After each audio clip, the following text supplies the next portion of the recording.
નમસ્કાર. હાર્દિક પટેલનો ભયંકર હોબાળો. નકલી કાંડથી લઈને રાજ્યમાં સરકારી ભરતી અંગેના સવાલો સરકાર સામે મુકાયા હતા. હાર્દિક પટેલે આજે ગૃહમાં શિક્ષણ વિભાગમાં વર્ગ 1 અને વર્ગ 2 ની ખાલી જગ્યાઓ અંગે સવાલ કર્યા હતા, જેના જવાબમાં સરકારે માહિતી આપી કે રાજ્યમાં શિક્ષણ વિભાગના વર્ગ 1 અને 2 ની 473 જગ્યાઓ ખાલી છે. સરકારે જણાવ્યું કે 1122 ના મહેકમ સામે 473 જગ્યાઓ ખાલી છે. હાર્દિક પટેલે સરકારને રાજ્યના શિક્ષણ વિભાગને ખાલી જગ્યા અંગે સવાલો કર્યા હતા, જેમાં સરકારે જવાબ પણ આપ્યા હતા. હાર્દિક પટેલે ગૃહમાં શિક્ષણ વિભાગમાં વર્ગ 1 અને વર્ગ 2 માં ખાલી જગ્યાઓ અંગે સવાલ કર્યા.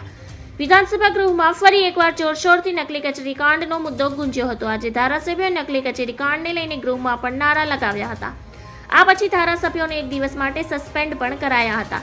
હાર્દિક પટેલે વિધાનસભા ગૃહમાં સરકાર સામે નકલી કાંડના મુદ્દાને ઉછાળ્યો હતો અને આ બાદ ધારાસભ્યોને સસ્પેન્ડ પણ કરવામાં આવ્યા હતા. તો વળી આજના દિવસે માટે કોંગ્રેસ ગૃહમાંથી વોકઆઉટ પણ કર્યું છે.